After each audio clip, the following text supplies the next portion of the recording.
काँग्रेस नेते खासदार राहुल गांधी यांच्या सूचनेनुसार महाराष्ट्र प्रदेश काँग्रेसनं राज्यात ओबीसी जोडो संवाद यात्रा सुरू केली आहे। या यात्रेला 20 एप्रिलपासून सुरुवात झाली आहे। या संवाद यात्रेतील पश्चिम महाराष्ट्र दौऱ्याचं नेतृत्व महाराष्ट्र प्रदेश काँग्रेस कमिटीच्या ओबीसी विभागाचे प्रदेशाध्यक्ष यशपाल भिंगे करतायत। या यात्रेच्या निमित्तानं गुरुवारी ते कोल्हापूर दौऱ्यावर आले होते। यावेळी त्यांनी काँग्रेस कमिटी कार्यालयात पत्रकारांशी संवाद साधला।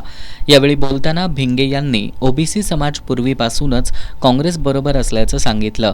मात्र या समाजात दुहीची बीजं पेरून भाजप त्यांना आपल्याकडे खेचू पाहते।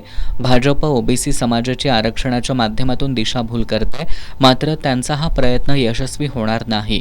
म्हणून ओबीसींना राजकीय वाटा देण्यासाठी आणि ओबीसी वर्गाशी संवाद करण्याच्या निमित्तानं आम्ही दौरा करत असल्याचं महाराष्ट्र प्रदेश काँग्रेस कमिटीच्या ओबीसी विभागाचे प्रदेशाध्यक्ष यशपाल भिंगे यांनी सांगितलं।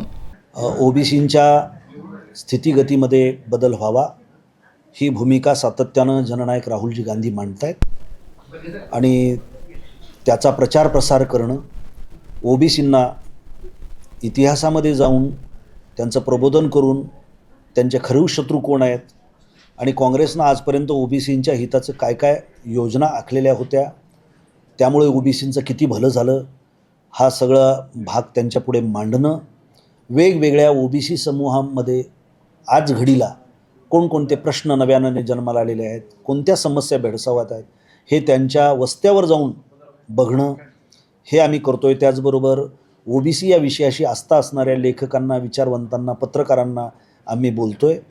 भविष्यात महाराष्ट्राच्या राजकारणात ओबीसीचा टक्का वाढेल असा विश्वासही भिंगे यांनी व्यक्त केला। ओबीसींच्या मध्ये आज राहुल गांधींचं आकर्षण आहे, कारण राहुल गांधी त्यांच्या राजकीय हक्क आणि अधिकाराची भाषा बोलत आहेत। कटोरा स्टेडियमवरती 6 महिन्यापूर्वी राहुल गांधींनी काँग्रेसमध्ये ओबीसींना आता अधिक वेगानं विकसित करण्यासाठीचा मनोदय त्यांनी बोलून दाखवला। तर त्यामुळं ओबीसींच्या मध्ये एक चेतना निर्माण झालेली आहे, ते आम्हाला जागजागी दिसतंय। येणाऱ्या कालखंडामध्ये निश्चितपणानं महाराष्ट्राच्या राजकारणातही ओबीसींचा टक्का वाढलेला असेल। पत्रकार बैठकीला काँग्रेस शहराध्यक्ष सचिन चव्हाण, भारती पवार, बाळासाहेब सरनाईक, युवराज गवळी, बबन रानगे, गोकुळचे संचालक बयाजी शेळके, रंगराव देवणे, बाबूराव कांबळे, संजय पटकारे यांच्यासह काँग्रेस आणि ओबीसी कार्यकर्ते उपस्थित होते।